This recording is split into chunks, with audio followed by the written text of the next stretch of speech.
y a des capacités qui terrifient plus qu'elles n'émerveillent. En 1863, dans les salons feutrés du 16e arrondissement parisien, un enfant de 10 ans récitait mot pour mot des conversations entières survenues des mois auparavant, reproduisait intégralement des ouvrages lus une seule fois et décrivait avec une précision troublante chaque détail de sa vie depuis ses 3 ans. Henri Moncler possédait ce que les médecins de l'époque appelaient une mémoire absolue. Aujourd'hui, nous saurions peut-être l'identifier comme une forme extrême de syndrome hypertimésique. Mais ce don apparent allait révéler sa vraie nature. Une malédiction qui transformerait cet enfant brillant en cobaye d'expériences clandestines, puis en une âme torturée, incapable d'oublier la moindre souffrance. Si cette histoire vous intrigue déjà, n'hésitez pas à vous abonner à notre chaîne et dites-nous en commentaire de quelle ville vous nous écoutez. Nous aimerions savoir d'où viennent nos auditeurs passionnés de mystères historiques.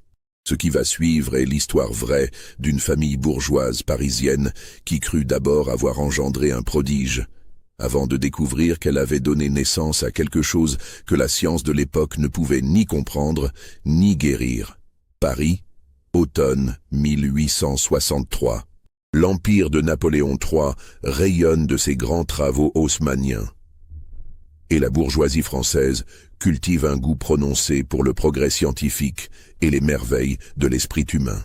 Dans les cercles éclairés de la capitale, on discute avec passion des dernières découvertes en médecine, des théories de Darwin qui commencent à faire leur chemin en France malgré la résistance de l'Église, et des capacités encore mystérieuses du cerveau humain.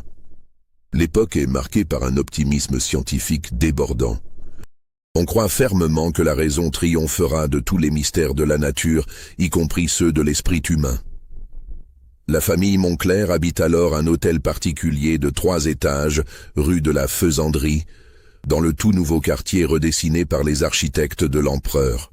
Cette artère élégante, bordée de tilleuls et de réverbères à gaz flambant neufs, incarne parfaitement l'esprit de modernité qui anime le Paris du Second Empire. Les façades uniformes, avec leurs balcons en fer forgé et leurs grandes fenêtres à la française, témoignent de l'aisance financière de ses habitants et de leur adhésion aux canons esthétiques de l'époque. Lucien Moncler, 42 ans, a fait fortune dans le commerce de soieries importées de Lyon. Profitant habilement de l'essor économique du Second Empire et de l'ouverture de nouveaux marchés internationaux. Cet homme de taille moyenne, aux favoris soigneusement entretenus et au regard perçant, possède cette assurance tranquille que confère la réussite sociale. Il a su transformer l'entreprise familiale de mercerie en négoce de tissus de luxe, fournissant les grandes maisons de couture parisiennes et même certains ateliers de la cour impériale. Son épouse, Célestine, née Dubois, appartient à une ancienne famille de notaires parisiens, établie dans le Marais depuis le règne de Louis XV. Cette femme de 38 ans, au port altier et aux manières raffinées, apporte à l'union le prestige d'un nom respecté et des relations dans la bourgeoisie intellectuelle de la capitale. Elle se pique de tenir salon pour les intellectuels et scientifiques de son temps, recevant chaque jeudi soir dans ses appartements du premier étage médecins, professeurs de la Sorbonne et même quelques écrivains en vogue. Le couple a eu 3 enfants, fruit d'un mariage arrangé qui s'est mué en affection sincère au fil des années. Margot, l'aînée de 15 ans, incarne la perfection de l'éducation bourgeoise de l'époque. Elle parle couramment l'anglais et l'italien, joue du piano avec talent, peint des aquarelles délicates et se destine à un beau mariage dans la haute bourgeoisie. Cette jeune fille aux cheveux châtains et aux yeux noisettes possède cette grâce étudiée qui caractérise les demoiselles de bonne famille, mais cache déjà, derrière son sourire de façade, une mélancolie précoce que ses parents attribuent aux vapeurs naturelles de l'adolescence féminine. Philippe, 13 ans, élève brillant au lycée Louis le Grand, se passionne pour les mathématiques et les sciences naturelles.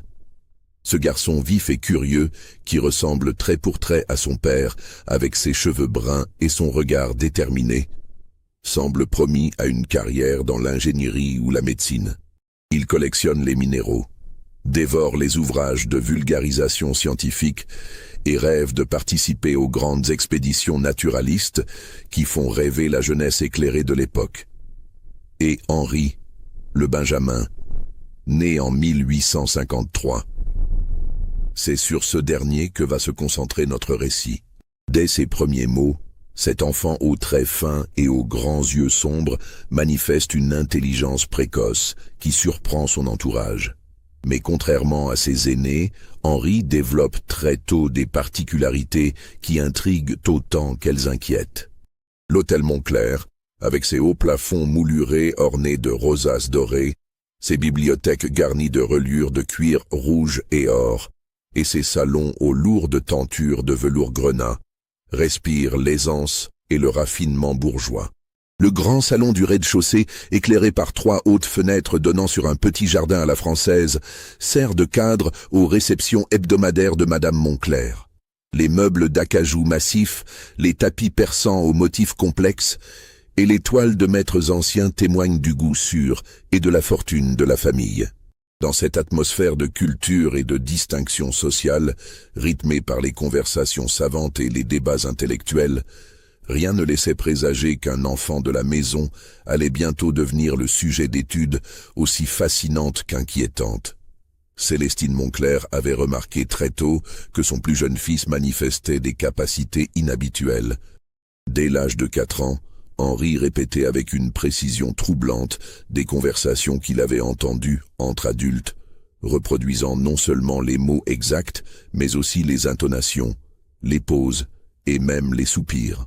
Au début, la famille y voyait un jeu d'enfant, une forme d'imitation particulièrement développée qui témoignait de son intelligence précoce. Mais avec le temps, cette capacité ne fit que s'amplifier de manière spectaculaire. À 6 ans, Henri pouvait réciter intégralement des fables de La Fontaine après une seule lecture, non pas par apprentissage par cœur traditionnel, mais par une reproduction exacte, comme s'il déroulait un parchemin gravé dans son esprit. Plus étonnant encore, il restituait également les illustrations des ouvrages dans leurs moindres détails, décrivant avec précision la position des personnages, les couleurs utilisées, et même les défauts d'impression qu'un adulte n'aurait pas remarqués. À 8 ans, il stupéfia l'Assemblée lors d'un dîner en récitant mot pour mot une discussion politique complexe qu'il avait entendue 3 mois plus tôt entre son père et des invités, incluant tous les détails techniques sur les réformes financières de l'Empire, les noms des ministres impliqués et même les chiffres exacts des budgets débattus. Cette performance laissa les convives médusés, d'autant que Henri était capable de contextualiser parfaitement ces informations, précisant l'heure, les convives présents, le menu servi ce soir-là, et même la température qu'il faisait dehors. Cette particularité, loin d'être perçue comme inquiétante par l'entourage familial, était au contraire source de fierté.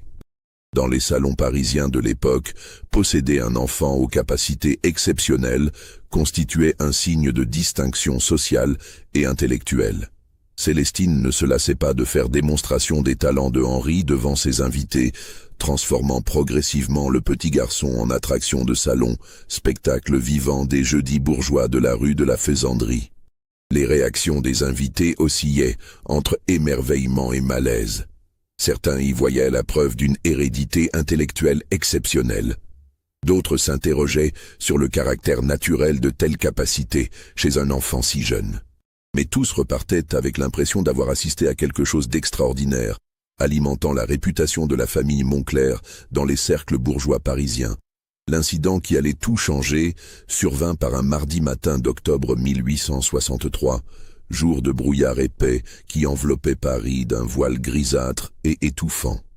Henri, alors âgé de 10 ans, se trouvait dans la bibliothèque familiale en compagnie de M. Armand Roussel, le précepteur engagé 6 mois plus tôt pour parfaire son éducation. Cette pièce, située au 2e étage de l'hôtel particulier, constituait le sanctuaire intellectuel de la famille. Ses murs étaient entièrement tapissés de rayonnages en noyer massif, garnis de près de 3000 volumes, soigneusement classés par matière et par époque.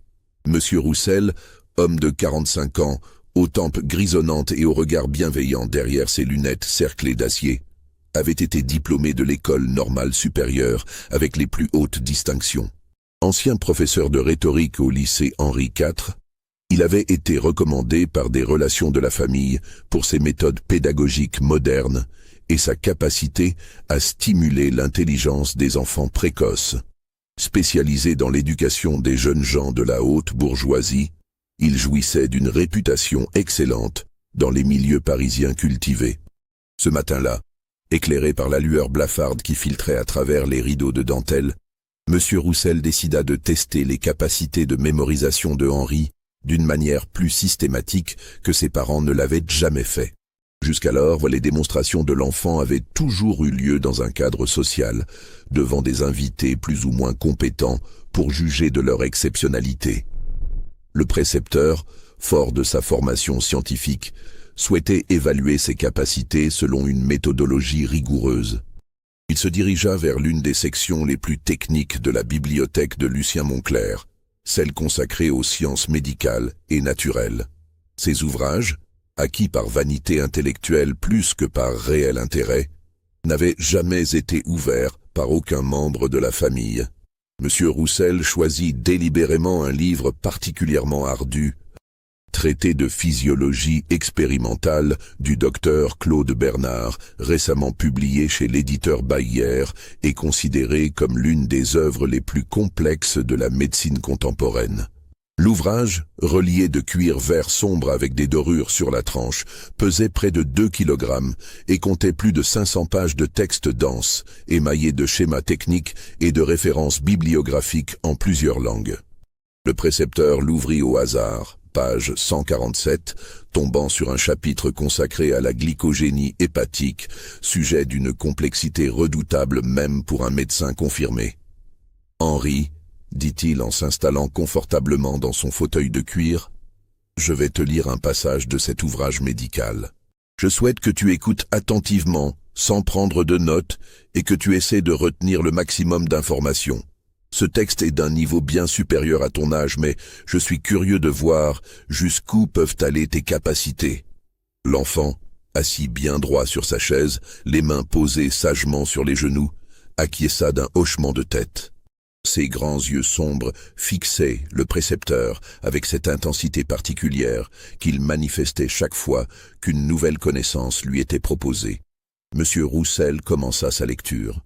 Le texte, d'une densité scientifique considérable, comprenait des termes médicaux spécialisés en latin et en grec, des références à des expériences précises menées par Claude Bernard lui-même, des formules chimiques complexes et des développements théoriques que même un étudiant en médecine de 3e année aurait eu du mal à retenir. Le passage traitait des mécanismes de transformation du glycogène en glucose dans le foie, incluant des détails sur les conditions expérimentales, les substances chimiques utilisées et les résultats obtenus lors de vivisections pratiquées sur des chiens et des lapins. Le précepteur lut pendant exactement 4 minutes et 23 secondes, consultant sa montre de gousset pour mesurer précisément la durée de l'exercice.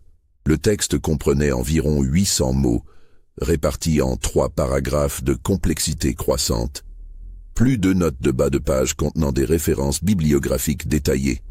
Puis il referma l'ouvrage d'un geste sec, produisant un bruit sourd qui résonna dans le silence feutré de la bibliothèque. « Henri, » demanda-t-il en posant le livre sur la table de lecture, « peux-tu me redire ce que je viens de lire ?» Ce qui suivit dépassa tous les témoignages précédents et marqua le point de bascule fatal dans la vie de Henri Moncler. L'enfant ne se contenta pas de restituer le sens général du passage, ou même ses grandes lignes. Il reproduisit le texte intégralement, mot pour mot, virgule après virgule, y compris les noms latins des substances chimiques et les références bibliographiques en bas de page. Sa voix, claire et posée, égrenait les termes techniques avec la même intonation que le précepteur avait utilisée, reproduisant même ses hésitations sur certains mots difficiles et la légère toux qui avait interrompu sa lecture au milieu du second paragraphe. Plus troublant encore, Henri corrigea spontanément une erreur typographique présente dans l'édition originale, remplaçant un « hépatique » mal orthographié par « hépatique » sans même s'en apercevoir, comme si son cerveau avait automatiquement rectifié l'information selon sa connaissance intuitive de l'étymologie grecque. Il précisa également que le livre contenait une tache d'encre de forme ovale en marge du 3e paragraphe, détail que M. Roussel n'avait pas remarqué pendant sa lecture. M. Roussel, interdit, rouvrit fébrement le livre pour vérifier. La restitution était parfaite, absolument parfaite, à l'exception de cette correction orthographique qui révélait une compréhension intuitive du texte dépassant largement la simple mémorisation mécanique. La tache d'encre était bien là, exactement comme Henri l'avait décrite. Le précepteur, homme de science et d'expérience qui avait enseigné à certains des esprits les plus brillants de sa génération, mesura immédiatement l'exceptionnalité absolue de ce qu'il venait d'observer. Cette capacité dépassait largement tout ce qu'il avait pu étudier dans la littérature pédagogique ou entendre dans les cercles académiques parisiens. Même les cas de mémoire prodigieuse décrits par les savants de l'Antiquité ou rapportés par ses collègues n'atteignaient pas ce niveau de précision et de complexité. Il prit alors une décision qui allait sceller le destin de Henri. Il décida d'en parler à l'un de ses anciens condisciples de l'école normale, le docteur Émile Charcot, frère cadet du célèbre Jean-Martin Charcot, et lui-même médecin attaché à la faculté de médecine de Paris. Les deux hommes avaient maintenu une correspondance régulière depuis leurs études, échangeant sur les progrès de leurs carrières respectives et les découvertes de leur époque. Ce soir-là, dans le secret de son modeste appartement de la rue Gay-Lussac, M. Roussel rédigea une lettre de 12 pages à destination du docteur Charcot. Il y décrivait avec minutie scientifique les capacités observées chez Henri, non seulement lors de cette séance particulière, mais également durant les 6 mois de préceptorat qu'il avait assuré. Il joignit à son courrier une transcription exacte de l'exercice de mémorisation, ainsi que ses propres observations sur le comportement, la personnalité et les méthodes d'apprentissage de l'enfant. Le précepteur prenait soin de souligner que Henri ne manifestait aucun signe de maladie mentale ou de troubles comportementaux.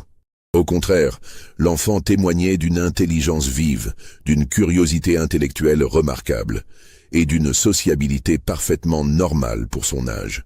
Ses capacités mémorielles semblaient constituer un don pur, sans contrepartie pathologique apparente. La lettre, cachetée à la cire rouge selon l'usage, partit le lendemain matin par la poste, portée par le facteur habituel du quartier. Sa réception allait déclencher une série d'événements qui transformeraient définitivement la vie paisible de la famille Moncler et conduiraient un enfant innocent vers un destin tragique. 3 jours plus tard, par un vendredi matin ensoleillé qui contrastait avec la grisaille automnale des jours précédents, la réponse du docteur Émile Charcot arrivait rue de la Faisanderie. L'enveloppe, frappée du cachet officiel de la faculté de médecine, fut remise en main propre à M. Roussel par Victorine, la femme de chambre des Moncler. Le praticien ne cachait pas sa fascination pour le cas décrit par son ancien condisciple et demandait à rencontrer l'enfant dans les plus brefs délais. La lettre, rédigée dans le style précis et méthodique qui caractérisait la correspondance médicale de l'époque, révélait l'expertise du docteur Charcot en matière de troubles neurologiques et sa connaissance approfondie de la littérature scientifique européenne. Il mentionnait avoir consulté les travaux les plus récents publiés en Allemagne et en Angleterre sur les phénomènes de mémoire exceptionnels, sans trouver de cas comparable à celui décrit par M. Roussel. « Mon cher Armand, écrivait-il, votre description du jeune Henri Moncler présente des caractéristiques qui dépassent largement les cas répertoriés jusqu'à présent dans la littérature médicale. Si vos observations sont exactes, et je ne doute pas de votre rigueur scientifique, nous nous trouvons face à un phénomène neurologique inédit, susceptible de révolutionner notre compréhension des mécanismes cérébraux de la mémorisation. Il suggérait une première entrevue informelle, purement amicale, dans le cadre familial, afin de ne pas effrayer le jeune Henri, ni d'alerter prématurément ses parents sur l'exceptionnalité de son cas. Cette approche prudente témoignait de l'expérience du docteur Charcot dans le maniement des familles bourgeoises et de sa compréhension des enjeux sociaux liés à de telles études. Célestine et Lucien Moncler, informés de cette demande par leur précepteur, accueillir la proposition avec un mélange d'orgueil et d'appréhension parfaitement compréhensible. D'un côté, l'intérêt d'un membre éminent du corps médical parisien pour leur fils confirmait le caractère exceptionnel de ses capacités et flattait leur vanité parentale. D'un autre côté, ils pressentaient confusément que cette attention scientifique pourrait transformer leur vie familiale paisible et exposer Henri à des investigations dont ils ne maîtrisaient ni la portée ni les conséquences. Lucien Moncler, en homme d'affaires habitué à évaluer les risques et les bénéfices de chaque décision, pesa longuement les implications de cette visite. Il consulta discrètement ses relations dans le milieu médical parisien et apprit que le docteur Émile Charcot jouissait d'une réputation irréprochable, tant sur le plan scientifique que déontologique. Cette enquête préliminaire le rassura partiellement sur les intentions du praticien. La visite fut programmée pour un jeudi après-midi de novembre, jour habituel des réceptions de Madame Moncler, ce qui permettrait de présenter la rencontre comme une simple visite de courtoisie dans le cadre du salon hebdomadaire. Cette mise en scène soigneusement orchestrée témoignait du souci de la famille de préserver les apparences et d'éviter les ragots qui auraient pu naître d'une consultation médicale trop visible. Le docteur Charcot se présenta ponctuellement à 15 heures, accompagné d'un collègue plus jeune qu'il présenta comme le docteur Théodore Ribaud, spécialisé dans ce que l'on appelait alors les maladies de la mémoire et attaché à l'hospice de la Salpêtrière. Cette spécialisation, encore balbutiante dans la médecine française, faisait du docteur Ribaud l'un des rares praticiens parisiens compétents en matière de troubles mnésiques.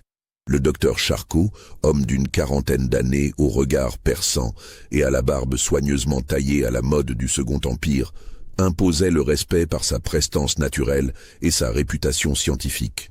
Son collègue, âgé d'une trentaine d'années, manifestait cette ardeur intellectuelle caractéristique des jeunes médecins, avides de faire leurs preuves dans des domaines encore peu explorés. Les deux praticiens furent reçus dans le grand salon principal de l'hôtel particulier, pièce d'apparat où Célestine Moncler recevait habituellement ses invités de marque. L'atmosphère, soigneusement préparée pour mettre tout le monde à l'aise, respirait le raffinement bourgeois. Chrysanthèmes, fraîchement coupés dans des vases de Sèvres, services à thé en porcelaine de Limoges et petits fours préparés par la cuisinière selon les recettes les plus en vogue.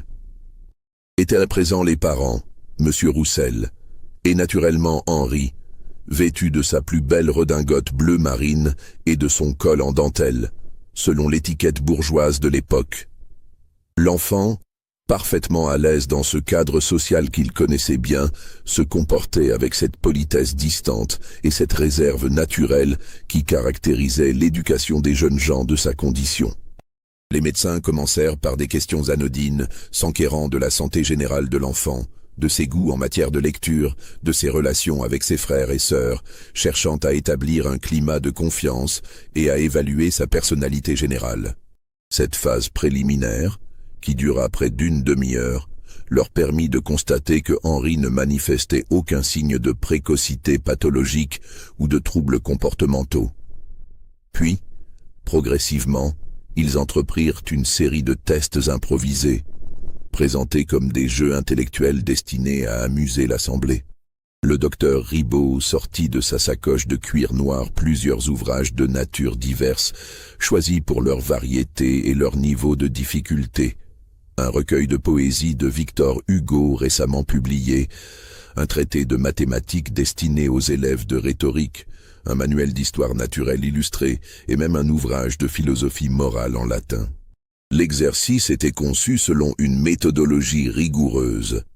Chaque fois, le docteur Ribaud lisait un passage de longueur variable, entre 1 et 5 minutes, puis demandait à Henri de le restituer. La complexité des textes croissait progressivement, permettant d'évaluer les limites éventuelles des capacités de l'enfant. Les résultats furent proprement stupéfiants, dépassant même les attentes les plus optimistes des médecins. Non seulement Henri reproduisait fidèlement tous les textes, du plus simple au plus complexe, mais il semblait également retenir simultanément tous les passages précédents. Lorsque le docteur Charcot lui demanda de réciter à nouveau le premier extrait lu 1 heure et demie auparavant, L'enfant s'exécuta sans la moindre hésitation, avec la même précision absolue que pour les textes les plus récents. Plus intrigante encore, Henri manifestait une capacité remarquable à contextualiser ses souvenirs avec une précision chronologique qui défiait l'entendement. Quand on lui demandait de réciter une conversation entendue plusieurs semaines auparavant, il était capable de préciser non seulement le jour de la semaine et l'heure approximative, mais également la météo du moment, les odeurs présentes dans la pièce, les vêtements portés par les interlocuteurs, et même les bruits de fond qui avaient accompagné l'échange. Sa mémoire ne se contentait pas de stocker les mots comme le ferait un phonographe. Elle archivait l'intégralité de ses expériences sensorielles avec une fidélité photographique. Plus troublant encore, Henri semblait capable d'accéder à ses souvenirs selon différents critères de classement, comme s'il disposait de plusieurs index mentaux pour organiser ses connaissances. Le docteur Ribot, fasciné par ses capacités, poussa l'expérience plus loin en demandant à Henri de réciter uniquement les passages contenant certains mots clés, puis de restituer les textes dans l'ordre alphabétique de leurs premiers mots, afin d'établir des liens conceptuels entre des extraits apparemment sans rapport. Dans tous les cas, l'enfant s'exécuta avec une aisance déconcertante, révélant une maîtrise intellectuelle de ses propres capacités mémorielles. Le docteur Ribot nota scrupuleusement ses observations dans un carnet de cuir noir, griffonnant des remarques en latin et en allemand, langue scientifique de référence pour les phénomènes neurologiques complexes. À plusieurs reprises, les deux médecins échangèrent des regards entendus, manifestement conscients de se trouver face à un phénomène inédit dans l'histoire de la médecine. La séance dura près de 3 heures et demie, bien au-delà de ce qui était prévu initialement. Loin de manifester la moindre fatigue, Henri semblait au contraire stimulé par ses exercices intellectuels et demandait spontanément si les médecins souhaitaient poursuivre leurs tests. Cette endurance mentale exceptionnelle constitua un élément supplémentaire d'étonnement pour les praticiens. À son terme, les docteurs Charcot et Ribot demandèrent à s'entretenir en privé avec les parents. Dans le bureau de Lucien Moncler, pièce masculine tapissée de cuir fauve et éclairée par une lampe à pétrole, loin des oreilles indiscrètes des domestiques et des enfants, ils exposèrent leur diagnostic préliminaire et leurs recommandations. « Monsieur et Madame Moncler », commença le docteur Charcot de sa voix grave et posée, modulée par des années d'enseignement médical. Votre fils présente des capacités mémorielles que la science médicale n'a jamais documentées avec une telle amplitude. Ce que nous venons d'observer dépasse tout ce qui a été répertorié dans la littérature spécialisée européenne, y compris les cas les plus extraordinaires rapportés par nos collègues allemands et anglais. Il marqua une pause théâtrale, laissant le poids de ses mots s'installer dans la pièce feutrée, puis reprit avec l'autorité que lui conférait sa position scientifique. Nous pensons qu'Henri pourrait être le sujet idéal pour approfondir notre compréhension des mécanismes cérébraux de la mémorisation. Ses capacités pourraient éclairer des questions fondamentales sur le fonctionnement de l'esprit humain et contribuer à des avancées thérapeutiques majeures pour traiter les patients souffrant de troubles mnésiques. Le docteur Ribot prit le relais, manifestant cette excitation contenue qui caractérise les chercheurs face à une découverte potentiellement révolutionnaire. Nous souhaiterions, avec votre permission bien sûr, entreprendre une série d'examens plus approfondis. Ces études se dérouleraient dans le cadre de la faculté de médecine, sous notre supervision directe et selon des protocoles scientifiques éprouvés. Elle contribuerait à l'avancement de la science médicale française, tout en permettant de mieux comprendre la nature exacte des aptitudes de Henri. Les deux médecins insistèrent sur l'honneur que représenterait pour la famille Moncler de contribuer au progrès de la science française, à une époque où la compétition intellectuelle avec l'Allemagne et l'Angleterre était particulièrement vive. Cette dimension patriotique de l'argument ne manqua pas d'émouvoir Lucien Moncler, bourgeois attaché aux valeurs du Second Empire. Lucien Moncler, flatté par l'attention scientifique portée à son fils mais soucieux du bien-être de ce dernier, posa la question qui lui brûlait les lèvres. Ces examens présenteront-ils des risques pour Henri ? Nous ne voudrions en aucun cas compromettre sa santé ou son développement normal. Un enfant de 10 ans reste fragile malgré ses capacités exceptionnelles. Le docteur Charcot se voulut immédiatement rassurant, déployant tout son art de la persuasion médicale. Absolument aucun risque, monsieur Moncler. Il s'agirait simplement d'observations et de tests de mémorisation, similaires à ce que nous venons de réaliser aujourd'hui, mais de manière plus systématique et scientifique. Henri serait traité avec tous les égards dus à son jeune âge et à ses capacités exceptionnelles. Nous envisageons des séances de 2 heures maximum, 2 fois par semaine, dans un environnement parfaitement adapté aux enfants. Ce que les 2 médecins ne précisèrent pas à ce moment crucial, c'est que leurs examens s'inscriraient dans un programme de recherche confidentiel mené conjointement par la Faculté de médecine de Paris et l'Académie des sciences. Un programme financé en partie par des fonds gouvernementaux et qui avait pour objectif ambitieux d'identifier et d'étudier les cas de capacités intellectuelles extraordinaires, dans l'espoir de percer les secrets du génie humain et de développer des méthodes pour reproduire ces aptitudes. Ce projet, connu sous le nom de code Programme Minerve, était dirigé par une commission secrète comprenant des médecins, des philosophes et même des représentants des services de renseignement de l'Empire. L'enjeu dépassait largement le cadre médical. Il s'agissait de déterminer si les capacités intellectuelles exceptionnelles pouvaient être comprises, reproduites et potentiellement exploitées dans des domaines stratégiques. Après une nuit de réflexion peuplée d'interrogations et de discussions conjugales à voix basse, Célestine et Lucien Moncler donnèrent leur accord de principe. L'orgueil familial, habilement attisé par les médecins, l'emportait sur leur réticence instinctive. Leur fils allait devenir, sans que personne ne s'en doute encore, le premier sujet d'une expérimentation scientifique dont les implications dépasseraient largement le cadre médical annoncé. Les examens débutèrent la semaine suivante dans un petit amphithéâtre de la faculté de médecine, situé rue de l'École de médecine, dans un bâtiment annexe généralement réservé aux cours de physiologie expérimentale. Le cadre, volontairement sobre et rassurant, avait été spécialement aménagé pour accueillir Henri dans des conditions optimales.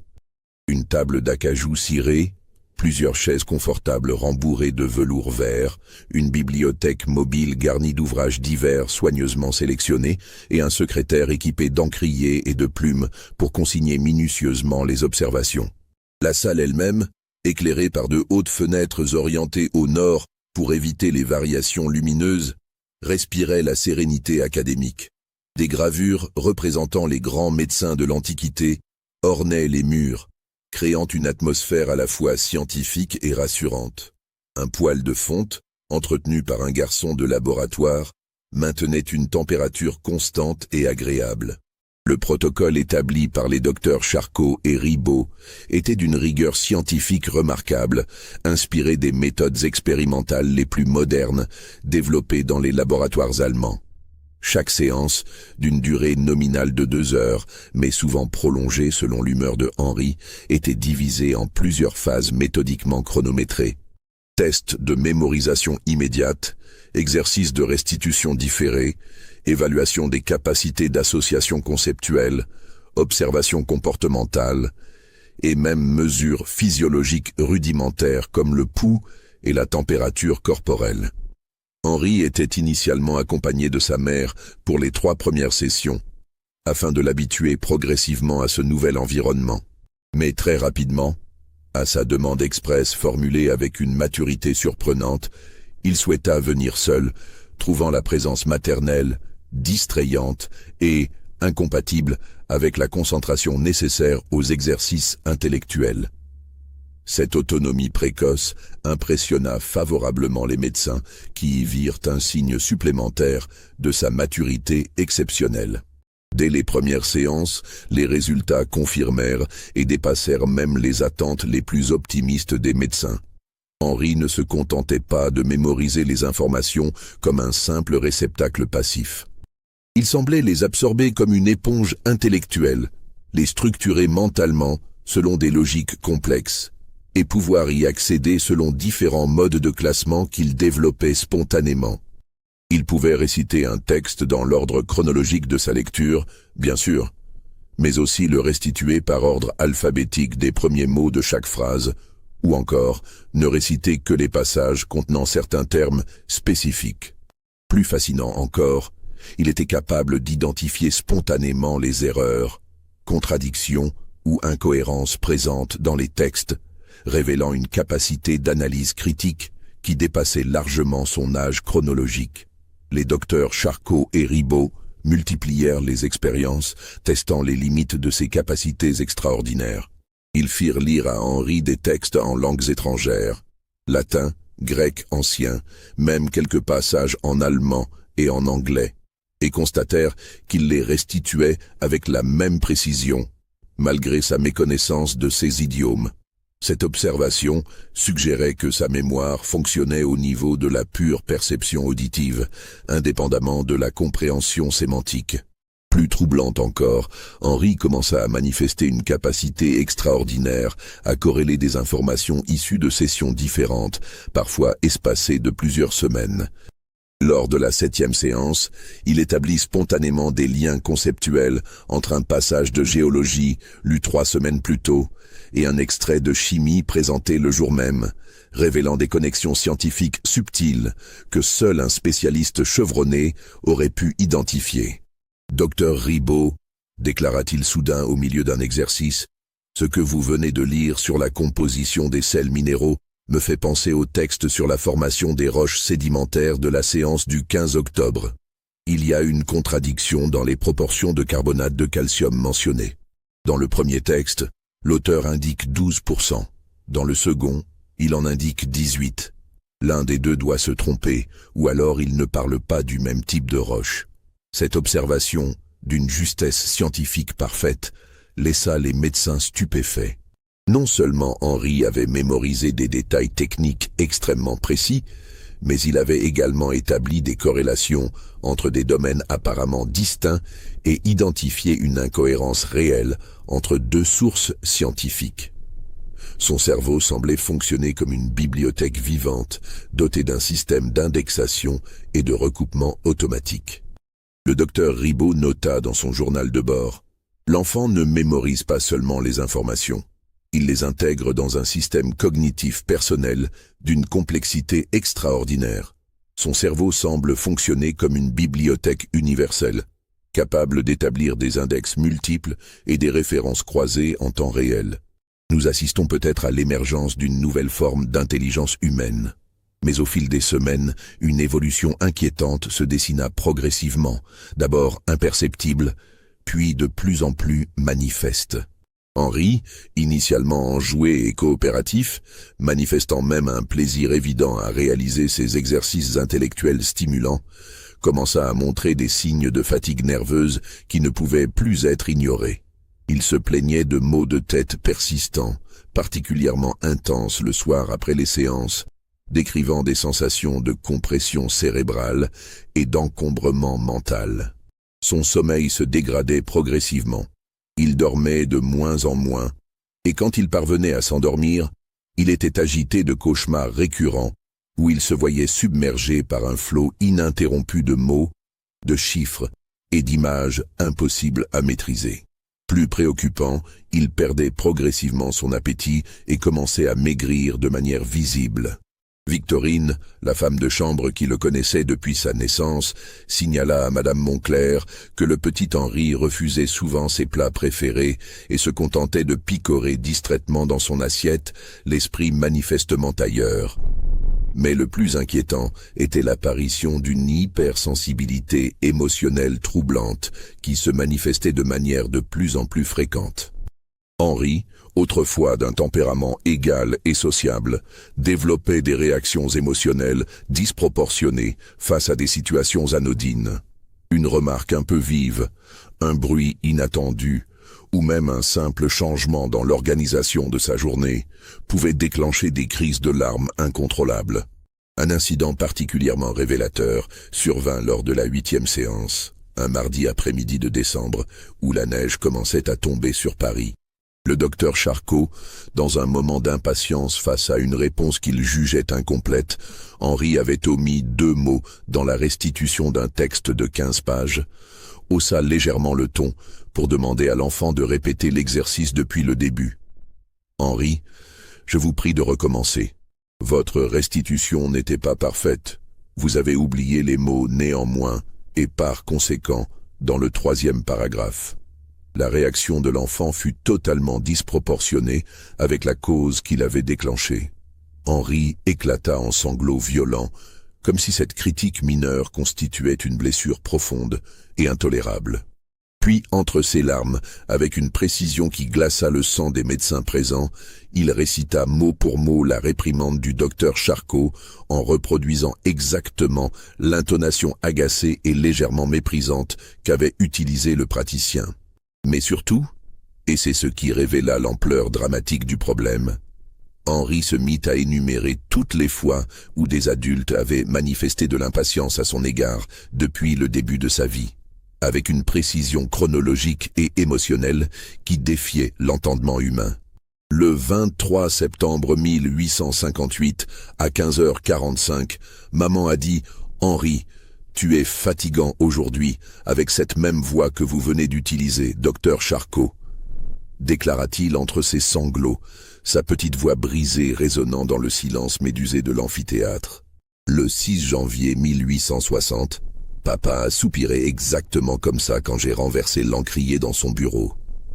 Le 15 mars 1861, monsieur l'abbé Duclos m'a grondé avec la même impatience quand j'ai fait du bruit pendant le catéchisme. La litanie continua pendant plus de 10 minutes, révélant qu'Henri archivait non seulement tous les événements de sa vie avec une précision documentaire, mais aussi toutes les émotions négatives qui les accompagnaient et qu'il était totalement incapable de les relativiser, de les oublier ou de les atténuer avec le passage du temps. Chaque blessure, même la plus minime, restait aussi vive et douloureuse que le jour où elle avait été infligée. Cette découverte bouleversante modifia radicalement la perception des médecins sur la nature du don de Henri. Ce qu'ils avaient d'abord considéré comme une capacité extraordinaire se révélait peut-être être une affection neurologique aux conséquences potentiellement dramatiques pour l'équilibre psychologique de l'enfant. Le docteur Ribot consigna cette observation cruciale dans son rapport. Nous nous trouvons peut-être face à un cas d'hypertrophie mémorielle pathologique. L'incapacité d'oubli, loin de constituer un avantage, pourrait représenter un handicap majeur pour le développement psychologique normal de l'enfant. Chaque expérience négative, au lieu de s'estomper naturellement avec le temps, demeure présente avec une intensité émotionnelle constante. Cette prise de conscience inquiéta suffisamment les médecins pour qu'ils décident de faire appel à un spécialiste des affections mentales.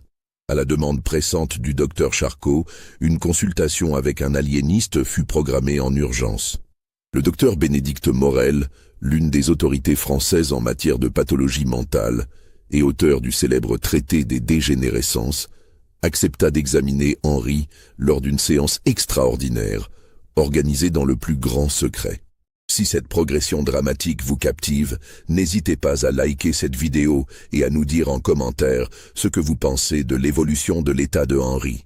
Croyez-vous que la science de l'époque était capable de l'aider ou au contraire de l'enfoncer davantage? Augmentation de la tension. L'examen aliéniste. La consultation avec le docteur Morel eut lieu un mardi matin de décembre 1863, dans son cabinet privé de la rue Saint-Antoine, par une journée particulièrement froide où le givre recouvrait les vitres d'arabesques cristallines. L'aliéniste, homme d'une 60aine d'années au visage grave, marqué par des décennies d'observation de la souffrance mentale, et aux manières précautionneuses forgées par l'expérience des esprits fragiles, avait consacré sa carrière entière à l'étude des pathologies mentales et jouissait d'une réputation européenne dans ce domaine encore largement inexploré. Son cabinet, situé au premier étage d'un immeuble bourgeois du vieux Paris, respirait la gravité académique. Les murs, recouverts de bibliothèques sombres, remplis de traités de médecine mentale en plusieurs langues, étaient ornés de planches anatomiques, détaillées du cerveau humain et de portraits des grands aliénistes européens. Une large fenêtre donnait sur une cour pavée où quelques arbres dénudés ajoutaient à la mélancolie du lieu. Henri fut soumis à un protocole d'examen radicalement différent de ceux qu'il avait connus à la faculté de médecine. Le docteur Morel, fort de son expérience des troubles mentaux, s'intéressa moins aux prouesses mémorielles de l'enfant qu'à son état psychologique général, sa relation à l'autorité parentale et médicale, ses réactions émotionnelles face aux situations stressantes et surtout sa capacité fondamentale à distinguer entre souvenirs importants et détails insignifiants. Cette approche, révolutionnaire pour l'époque, s'inspirait des travaux les plus avancés de la psychiatrie allemande et considérait l'esprit humain comme un ensemble complexe où les facultés intellectuelles ne pouvaient être dissociées de l'équilibre émotionnel général. Le docteur Morel avait développé ses propres méthodes d'investigation, mêlant observation comportementale, entretien dirigé et tests psychologiques rudimentaires.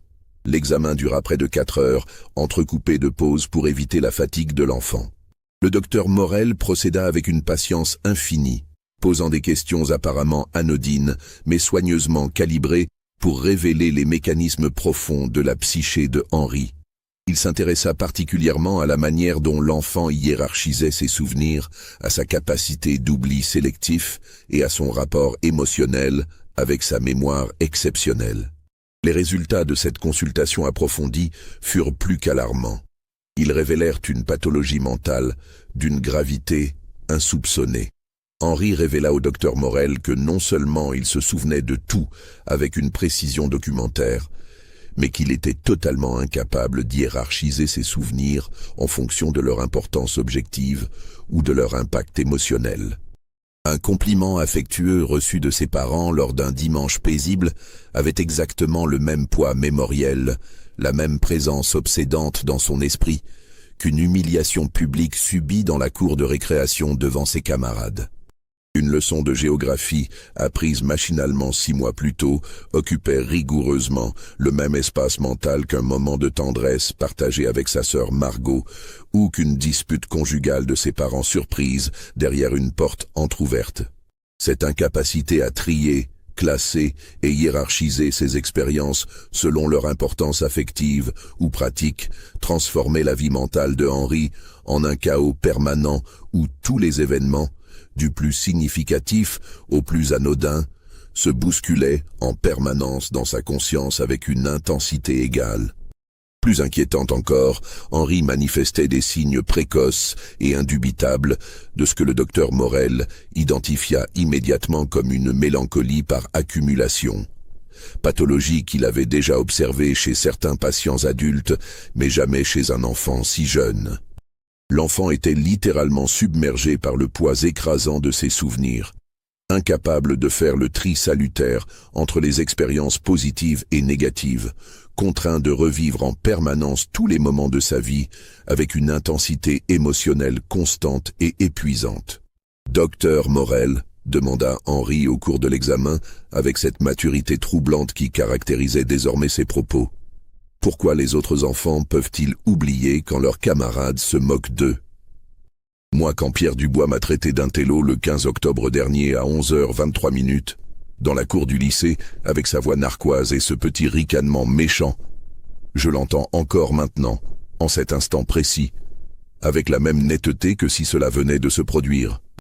Je vois son visage rougeaud, ses cheveux mal peignés, la tache d'encre sur son col, l'expression moqueuse de ses camarades. Est-ce que ça va s'arrêter un jour? Est-ce que je vais pouvoir oublier? Cette question posée avec une maturité et une lucidité troublantes pour un enfant de 10 ans révéla au docteur Morel l'étendue dramatique du problème auquel ils étaient confrontés. Henri ne souffrait pas seulement d'une mémoire excessive, comme l'avaient d'abord cru ses collègues de la faculté. Il était littéralement prisonnier de ses propres souvenirs, incapable de bénéficier de l'oubli salutaire qui permet à la plupart des individus de surmonter les traumatismes mineurs de l'existence et de construire un équilibre psychologique stable. L'enfant vivait dans un état de reviviscence permanente où chaque souffrance passée, même la plus minime, continuait à infliger sa douleur avec une intensité non diminuée. les mécanismes naturels d'atténuation émotionnelle, d'oubli sélectif et de relativisation temporelle qui permettent normalement à un esprit humain de fonctionner harmonieusement étaient complètement défaillants chez Henri.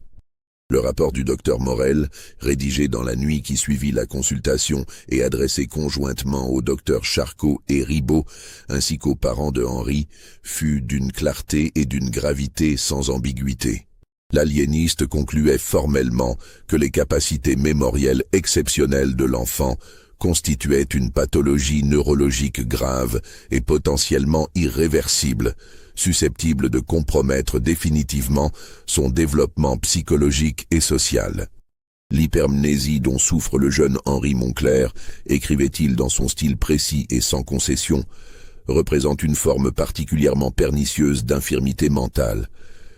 L'incapacité pathologique d'oubli condamne le patient à une accumulation progressive et inéluctable d'expériences traumatisantes mineures, qui finissent par constituer un fardeau psychologique littéralement insupportable pour un esprit humain, quel que soit son âge. Le praticien était catégorique dans ses recommandations. Il exigeait l'arrêt immédiat et définitif de tous les examens scientifiques qu'il considérait comme une forme de torture mentale involontaire et préconisait un traitement d'urgence par isolement thérapeutique total selon les méthodes les plus modernes en usage dans les établissements spécialisés européens. Il est impératif, poursuivait-il, de soustraire immédiatement cet enfant à toute stimulation intellectuelle excessive.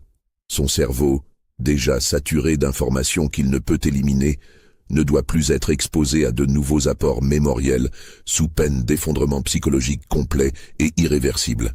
Cette recommandation catégorique provoqua un véritable séisme dans l'entourage de Henri et déclencha une crise majeure entre les différents acteurs de cette tragédie annoncée. Les parents Moncler, qui avaient vu dans les capacités extraordinaires de leur fils un motif de fierté familiale et une promesse d'avenir brillant, découvraient brutalement que ce qu'ils considéraient comme un don divin était en réalité une maladie mentale potentiellement incurable et socialement invalidante. Lucien Moncler, effondré par cette révélation, passa plusieurs nuits blanches à arpenter son bureau en se reprochant d'avoir livré son enfant aux investigations médicales. Célestine, de son côté, sombrait dans une mélancolie profonde, se persuadant qu'elle était responsable de l'état de Henri par quelque défaillance héréditaire ou éducative inavouable. Mais les médecins de la faculté, menés par les docteurs Charcot et Ribot, ne l'entendaient pas de cette oreille. Le cas de Henri représentait pour eux une opportunité scientifique absolument inédite. Une chance unique dans l'histoire de la médecine de percer les mystères du fonctionnement cérébral humain. Ils n'étaient pas disposés à abandonner leurs recherches révolutionnaires sur la base d'un diagnostic aliéniste qu'ils jugeaient prématuré, excessivement pessimiste et potentiellement erroné.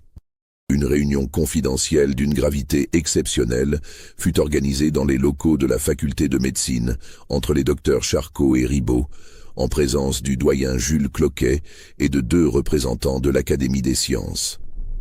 L'enjeu dépassait désormais largement le simple cas médical.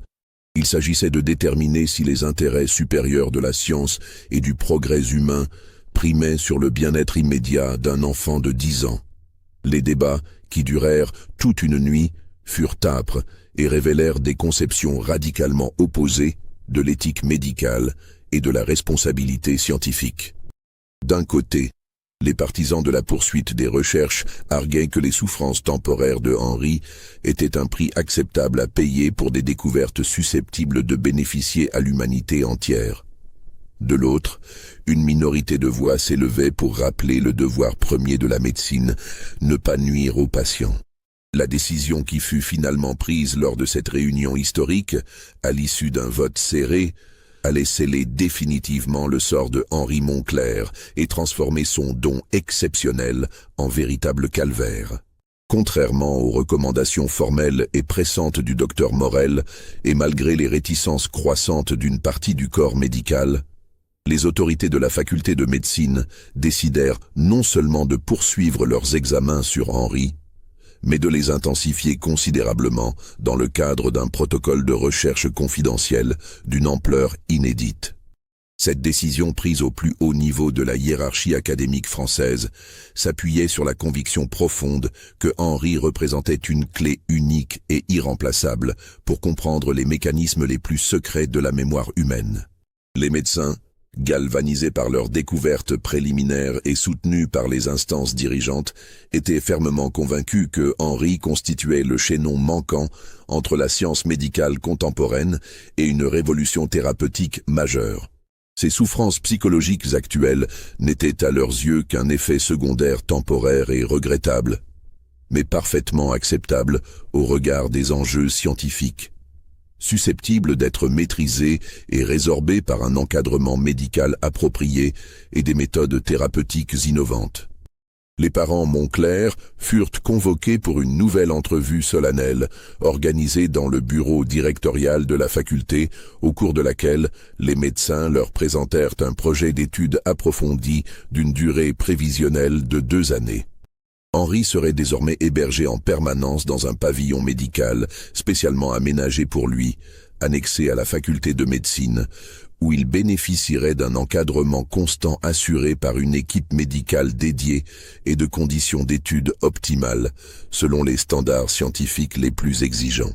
Les examens seraient considérablement étendus et approfondis, couvrant désormais d'autres domaines que la simple mémorisation.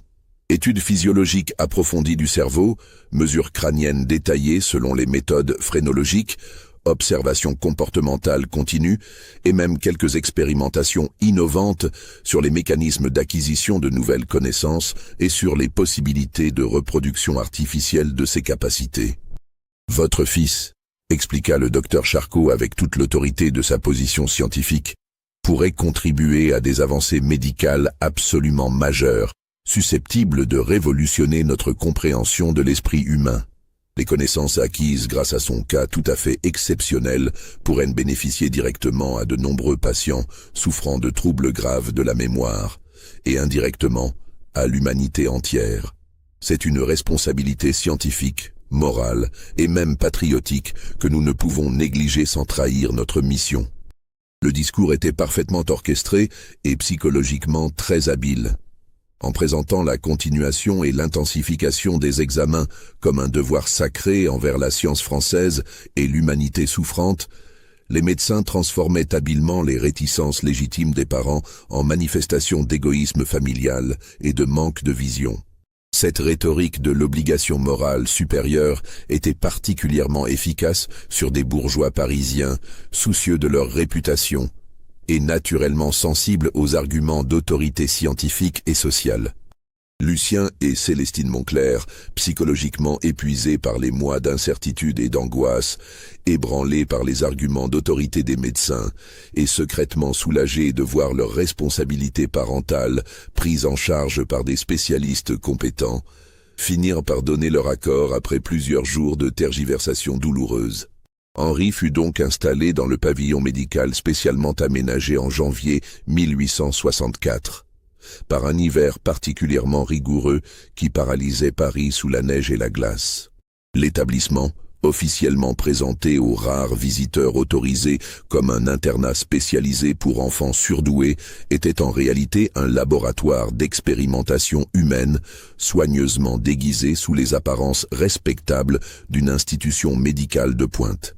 Le personnel, rigoureusement sélectionné et trié, se composait de 2 médecins internes spécialisés en neurologie, d'une infirmière expérimentée dans la prise en charge des troubles mentaux, d'un surveillant formé aux techniques de contention psychologique et d'un secrétaire chargé de consigner minutieusement toutes les observations.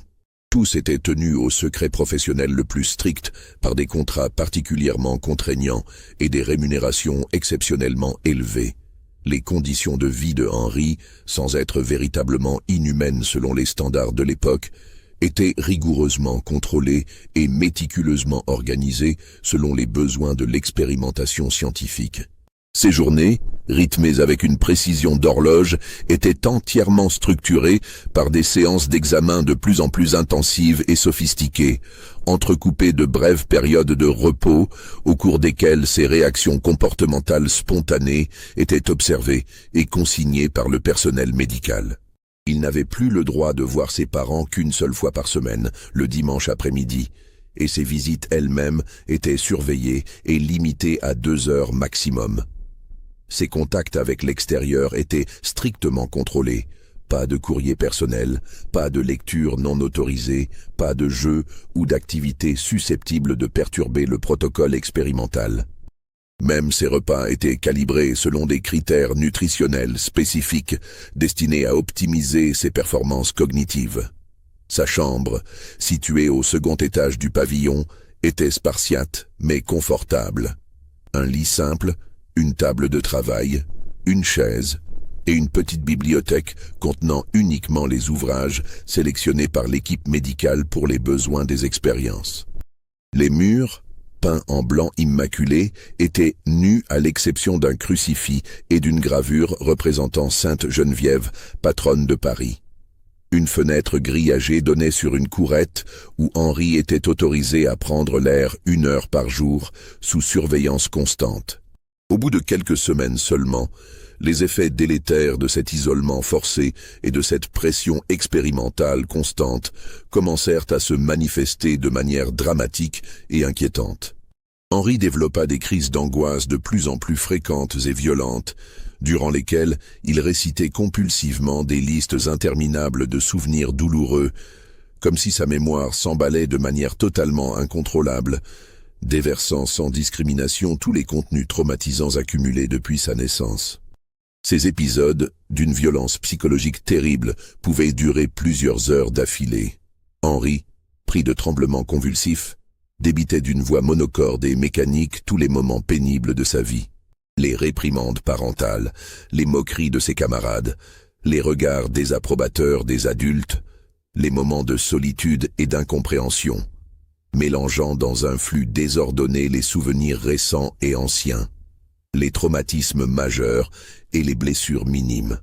Physiquement, sa dégradation était également visible et préoccupante.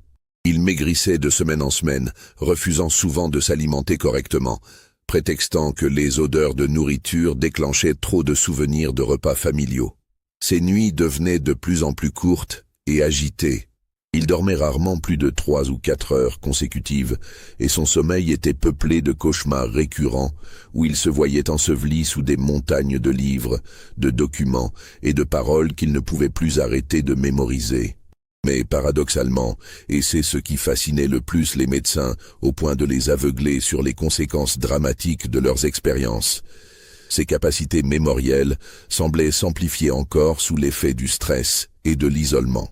Henri pouvait désormais mémoriser et restituer des textes de plus en plus longs et complexes, des ouvrages entiers de plusieurs centaines de pages, établissaient des connexions conceptuelles d'une sophistication remarquable entre des domaines de connaissances apparemment éloignés, et développait même des capacités de calcul mental qui dépassaient celles d'un mathématicien confirmé. Cette évolution spectaculaire fascinait les médecins, qui y voyaient la confirmation de leurs théories révolutionnaires sur les liens entre stress psychologique et performance cognitive maximale. Ils intensifièrent encore leurs examens, soumettant Henri à des épreuves de mémorisation de plus en plus exigeantes et épuisantes, parfois pendant des journées entières, avec seulement de brèves pauses pour les repas.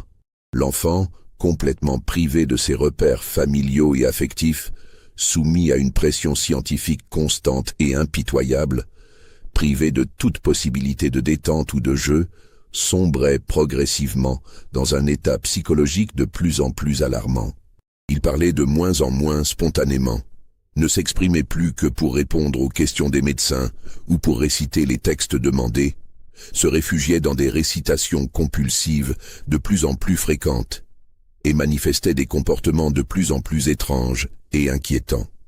Il passait des heures immobiles, assis sur sa chaise, les yeux dans le vague, les lèvres remuant silencieusement comme s'il récitait mentalement des textes infinis. Quand on lui adressait la parole, Il lui fallait parfois plusieurs minutes pour revenir à la réalité présente, comme s'il émergeait d'un monde intérieur de plus en plus envahissant et coupé de l'extérieur.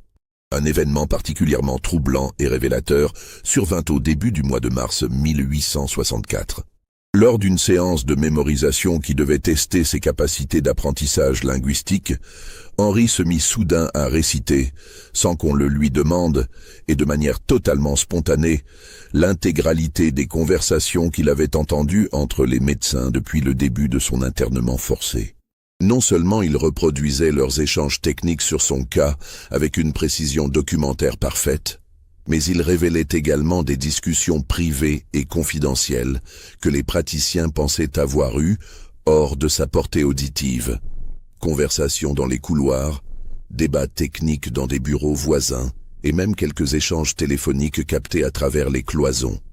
Le 15 janvier dernier, à 14h18 précisément, déclara Henri de sa voix devenue monocorde et mécanique.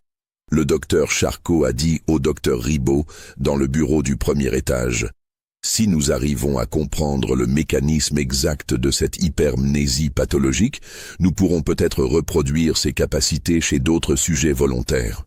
Imaginez les applications militaires, diplomatiques ou même commerciales d'une telle mémoire artificielle. » Le docteur Ribot a répondu textuellement, « Il faudra d'abord s'assurer que l'enfant supporte psychologiquement le protocole complet.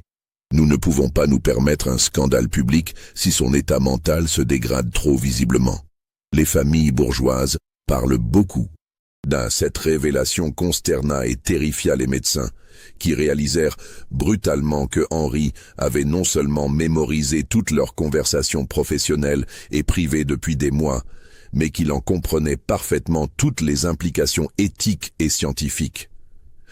L'enfant savait pertinemment qu'il était utilisé comme cobaye humain dans une expérimentation dont il ne maîtrisait ni les objectifs ni les limites, qu'on s'inquiétait de sa santé mentale sans pour autant envisager sérieusement d'arrêter les expériences et que ses souffrances psychologiques étaient considérées par ses tortionnaires comme un prix acceptable et même nécessaire à payer pour l'avance aimant de la science médicale. Mais Henri ne s'arrêta pas là. Dans un flot de paroles désordonnées et terrifiant, il se mit également à réciter des conversations privées qu'il avait surprises dans sa famille avant son internement, révélant des secrets familiaux que ses parents croyaient enfouis à jamais dans l'intimité de leur foyer bourgeois. Il dévoila les infidélités conjugales chuchotées derrière des portes closes, les tractations financières douteuses de son père avec certains fournisseurs lyonnais, les dettes de jeu dissimulées de son frère Philippe, et même des détails précis sur l'état mental dégradé de sa sœur Margot, qui souffrait de crises de mélancolie de plus en plus sévères, soigneusement dissimulées à la société parisienne, pour préserver ses chances de mariage. Le 28 septembre 1862, à 23h15, récita Henri d'une voix atone et mécanique qui glaçait le sang de ses auditeurs. Maman pleurait dans sa chambre et disait à papa, « Lucien, si quelqu'un apprend pour Margot et ses crises de nerfs, plus jamais elle ne trouvera de mari convenable dans notre milieu. Cette famille sera définitivement déshonorée. » Papa a répondu, « Personne ne saura jamais rien, Célestine. Le docteur Pinel m'a assuré sa discrétion professionnelle absolue. Nous dirons simplement qu'elle suit des cours de perfectionnement en peinture et en musique. » Cette révélation bouleversa profondément les médecins, qui comprirent soudain l'ampleur dramatique du problème qu'ils avaient eux-mêmes créé et aggravé. Henri, par sa mémoire absolue et incontrôlable, détenait désormais un pouvoir de chantage involontaire mais terrifiant sur tous ceux qui l'approchaient. Chaque secret, chaque confidence, chaque moment de faiblesse ou d'intimité était automatiquement archivé dans son esprit avec une précision documentaire implacable, et il était manifestement de moins en moins capable de distinguer entre ce qui devait rester confidentiel et ce qui pouvait être révélé publiquement. Les docteurs Charcot et Ribot prirent alors pleinement conscience de l'ampleur du monstre qu'ils avaient contribué à créer par leurs expérimentations incontrôlées. En isolant Henri de son environnement familial protecteur et en l'exposant à un stress psychologique constant et de plus en plus intense, ils avaient exacerbé ses capacités mémorielles au point de les rendre socialement dangereuses et personnellement destructrices. L'enfant était devenu une bibliothèque vivante de tous les secrets de son entourage, incapable d'oublier quoi que ce soit et, de plus en plus manifestement, incapable de distinguer entre information publique et confidence privée. La situation devint réellement critique et potentiellement explosive lorsque Henri commença à manifester des signes de plus en plus nets de ce que les aliénistes de l'époque appelaient « délire de persécution aiguë ». Convaincu que tous ceux qui l'entouraient mentaient constamment et délibérément, puisque ses souvenirs infaillibles lui révélaient en permanence toutes les contradictions entre leurs paroles publiques et leurs conversations privées, il développa une méfiance pathologique et de plus en plus agressive envers tous les adultes sans exception. « Vous mentez tous en permanence », déclara-t-il un matin au docteur Ribot, avec une froideur et une maturité terrifiantes pour un enfant de son âge. « Je me souviens parfaitement de tout ce que vous avez dit et fait depuis que je vous connais, et vos actes contredisent constamment vos paroles. Vous dites que vous voulez m'aider, mais le 22 février dernier, vous avez dit au docteur Charcot que j'étais un cas scientifique fascinant mais probablement irrécupérable sur le plan de l'adaptation sociale normale. Vous prétendez que les examens ne me font aucun mal. Mais vous savez parfaitement que je ne dors plus que 2 heures par nuit à cause des cauchemars où je revois tous mes souvenirs simultanément, sans pouvoir les arrêter. Cette lucidité impitoyable et cette capacité d'analyse psychologique, combinées à l'instabilité émotionnelle croissante de Henri et à ses accès de plus en plus fréquents de rage froide, contraignirent finalement les médecins à reconnaître publiquement l'échec dramatique et définitif de leur protocole expérimental. L'enfant qu'ils avaient voulu étudier pour percer les secrets de la mémoire humaine était devenu un être psychologiquement brisé, socialement inadaptable et potentiellement dangereux pour son entourage. Une consultation d'urgence fut organisée en catastrophe avec le docteur Morel, qui confirma ses craintes initiales de manière cinglante et accablante. Henri souffrait désormais d'une forme aiguë et probablement irréversible de mélancolie mnésique, compliquée par des troubles comportementaux sévères, des épisodes délirants récurrents et une inadaptation sociale totale. Son état nécessitait un traitement psychiatrique d'urgence dans un établissement spécialisé avec peu d'espoir de guérison compte tenu des dégâts psychologiques déjà infligés. Mais le plus dramatique et révélateur restait encore à venir. Lors de cette consultation finale, Henri révéla que sa mémoire avait développé une particularité nouvelle et absolument terrifiante. Il ne se contentait plus de mémoriser passivement les événements présents, mais ses souvenirs anciens évoluaient, se précisaient et se complétaient rétroactivement avec le temps, comme si son cerveau continuait indéfiniment à traiter et à enrichir les informations stockées, créant une accumulation exponentielle de détails de plus en plus envahissants. Je me souviens maintenant de choses que je n'avais pas remarquées quand elles se sont passées, expliqua-t-il au docteur Morel avec cette voix mécanique qui était devenue la sienne. Par exemple, le jour où le docteur Charcot m'a rencontré pour la première fois chez mes parents, je vois maintenant qu'il avait une tache d'encre de forme oblongue sur sa manchette gauche, que sa montre de gousset R étardait de 7 minutes par rapport à la pendule du salon, que l'ongle de son pouce droit était cassé et que son haleine sentait le café et le tabac. Je n'avais pas fait attention à ces détails sur le moment, mais maintenant, ils sont là, dans ma mémoire, aussi clairs et présents que si je les observais en cet instant même. Cette révélation finale stupéfia les médecins et confirma l'ampleur catastrophique de ce qu'ils avaient déclenché. Non seulement Henri était incapable d'oublier quoi que ce soit, mais sa mémoire continuait à analyser, compléter et enrichir rétroactivement ses souvenirs, créant une accumulation géométrique d'informations de plus en plus détaillées et envahissantes, qui finirait inévitablement par saturer complètement ses capacités mentales. Le docteur Morel posa alors le diagnostic définitif et sans appel. Henri souffrait d'une pathologie neurologique totalement inconnue de la science médicale, caractérisée par une hyperactivité pathologique de la mémoire épisodique et une défaillance complète et irréversible des mécanismes naturels d'oubli sélectif. Cette affection, aggravée de manière dramatique par le stress et l'isolement des expérimentations médicales, avait provoqué un effondrement psychologique définitif et probablement incurable. Face à l'évidence accablante de l'échec thérapeutique et scientifique complet, et surtout face au risque majeur de scandale public qui commençait à inquiéter sérieusement les autorités académiques, les responsables de la faculté de médecine prirent une décision radicale et définitive. Henri fut immédiatement transféré dans le plus grand secret et sous escorte médicale dans un établissement psychiatrique privé de la banlieue parisienne, officiellement pour troubles nerveux sévères et irréversibles liés au surmenage intellectuel précoce. L'institution choisie, l'asile privé de Sainte-Geneviève-des-Bois, était un établissement discret et bien tenu, spécialisé dans l'accueil des folies bourgeoises que les familles aisées préféraient faire oublier plutôt que de les soigner publiquement. Dirigé par le docteur Alphonse Delacroix, ancien élève du docteur Pinel, l'établissement jouissait d'une réputation de sérieux et surtout de discrétion absolue dans les milieux parisiens fortunés.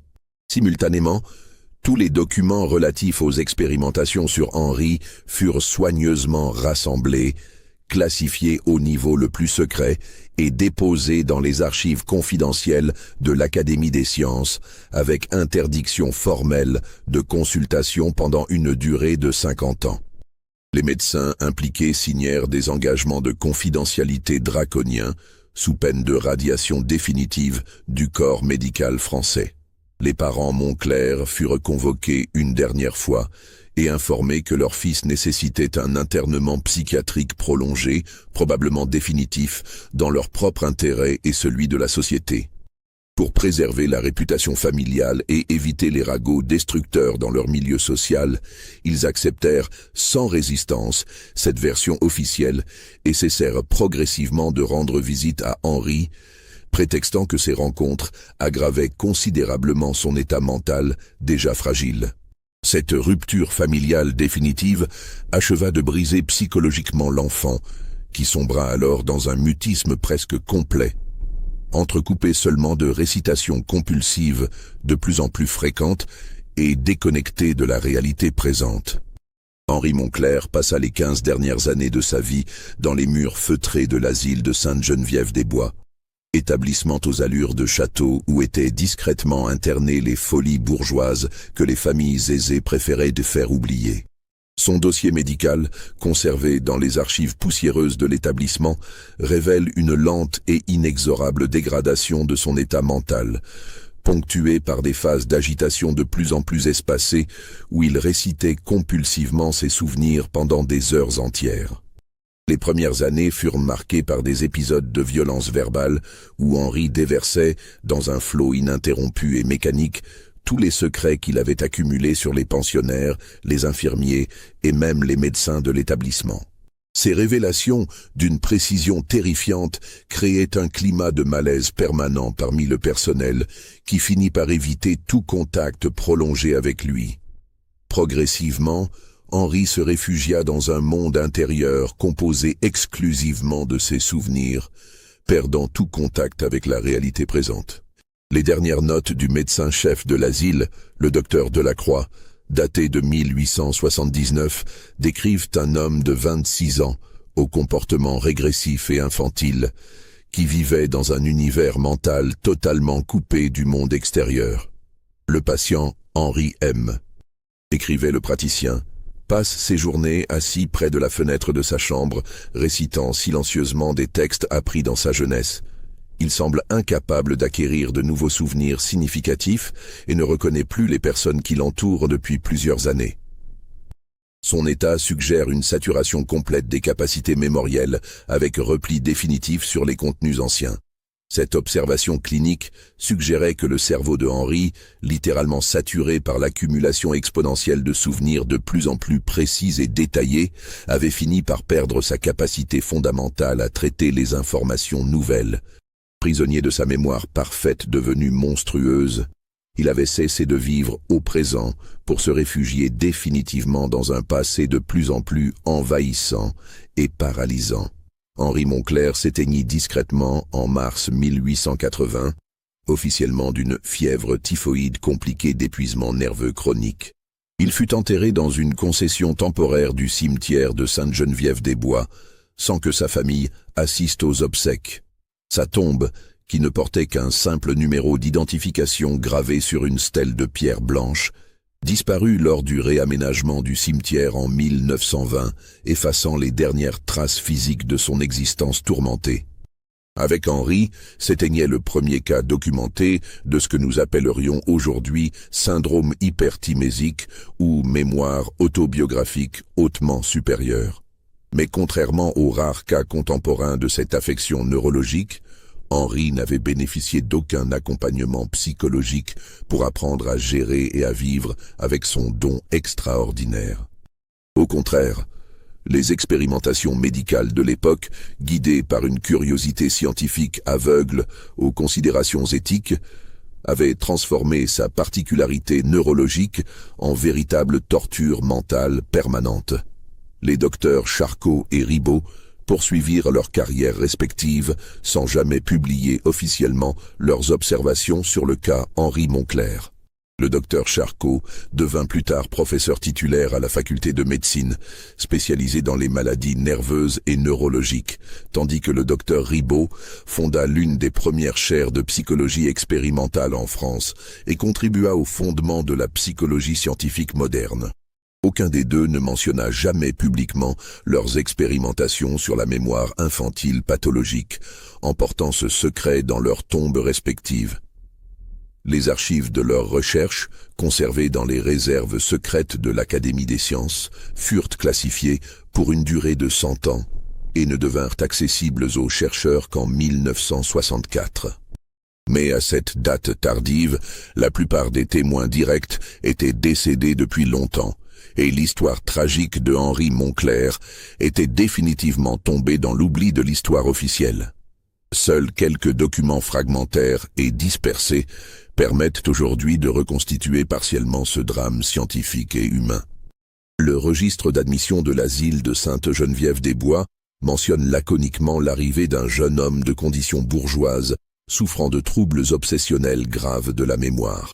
Le carnet personnel du docteur Morel, retrouvé dans sa succession familiale, contient quelques notes bouleversantes sur le cas d'hypermnésie pathologique le plus dramatique et révélateur de ma longue carrière médicale. Enfin, les mémoires privées de M. Roussel, le précepteur qui avait découvert les capacités exceptionnelles de Henri, évoquent avec un remords évident un élève aux capacités intellectuelles extraordinaires, dont le destin tragique illustre de manière saisissante les dangers de la curiosité scientifique mal maîtrisée et dépourvue de considérations éthiques élémentaires. Ces fragments épars constituent aujourd'hui les seules traces documentaires de l'existence de Henri Moncler. Cet enfant prodige, devenu malgré lui cobaye involontaire d'une science médicale encore balbutiante et moralement aveugle, et dont la mémoire parfaite se transforma progressivement en prison mentale inéluctable, puis en tombeau psychologique définitif. L'histoire tragique et révélatrice de Henri Moncler nous interroge profondément sur les limites éthiques fondamentales de la recherche scientifique et sur la nature profondément ambiguë de ce que nous considérons trop souvent comme des dons exceptionnels. Dans notre époque contemporaine, où quelques dizaines de cas de syndrome hyperthymésique ont été identifiés, étudiés et suivis médicalement, nous savons aujourd'hui que cette particularité neurologique rare peut effectivement constituer un handicap psychologique majeur si elle n'est pas accompagnée d'un soutien thérapeutique approprié et d'une compréhension empathique de ses implications. Les personnes actuellement atteintes de mémoire autobiographique hautement supérieure décrivent souvent leurs conditions comme psychologiquement épuisantes et socialement handicapantes, évoquant avec précision la difficulté insurmontable de ne pouvoir jamais oublier aucune humiliation, aucune souffrance, aucun détail pénible ou traumatisant de leur existence. Contrairement à l'idée romantique et littéraire du génie doté d'une mémoire parfaite, la réalité clinique de cette affection révèle cruellement que l'oubli constitue une fonction cognitive absolument essentielle au bien-être psychologique et à l'équilibre mental normal. Henri Moncler, s'il avait eu la chance de naître à notre époque, aurait très probablement bénéficié d'un accompagnement médical spécialisé, de thérapies cognitives et comportementales adaptées, et de techniques modernes de gestion émotionnelle, qui lui auraient permis de vivre relativement normalement avec sa particularité neurologique sans sombrer dans la folie. Mais dans le Paris scientifiquement ambitieux mais éthiquement primitif du Second Empire, sa différence neurologique fut perçue successivement comme un prodige social à exhiber dans les salons bourgeois, puis comme un phénomène scientifique à disséquer sans considération humaine, jamais comme une condition médicale nécessitant compassion, compréhension et adaptation thérapeutique. Son histoire nous rappelle de manière saisissante que derrière chaque cas exceptionnel se cache une personne humaine vulnérable et fragile, et que la fascination scientifique, même légitime, ne doit jamais faire oublier l'humanité fondamentale de ceux qu'elle prétend étudier pour le bien de l'humanité. Les progrès de la science, aussi prometteurs soient-ils, ne justifient jamais le sacrifice d'un individu, surtout quand cet individu est un enfant innocent, livré sans défense à la curiosité adulte. Cette tragique histoire nous interroge également sur les responsabilités morales et légales des familles, des institutions et de la société dans son ensemble face aux individus présentant des différences neurologiques ou des capacités exceptionnelles. Elle souligne l'importance cruciale d'un cadre éthique rigoureux pour encadrer la recherche médicale, particulièrement quand elle implique des sujets mineurs ou vulnérables. Alors, que pensez-vous maintenant de cette histoire bouleversante? Croyez-vous sincèrement que de telles expérimentations aient pu réellement avoir lieu dans le Paris médical du XIXe siècle? Les archives médicales et scientifiques de cette époque regorgent malheureusement de cas troublants et inhumains, qui nous semblent aujourd'hui révoltants, mais qui étaient alors considérés comme parfaitement légitimes et même nécessaires au nom du progrès scientifique et du bien de l'humanité. Si cette reconstitution historique vous a intrigué, ému ou inquiété, n'hésitez pas à liker cette vidéo pour nous encourager, à vous abonner à notre chaîne pour découvrir d'autres mystères et drames oubliés de notre histoire. Et surtout, dites-nous en commentaire si vous pensez que Henri Moncler a réellement existé, ou s'il continue peut-être d'exister aujourd'hui, quelque part dans les archives poussiéreuses et oubliées de notre passé collectif, attendant qu'un chercheur patient retrouve sa trace et rende justice à sa mémoire martyrisée.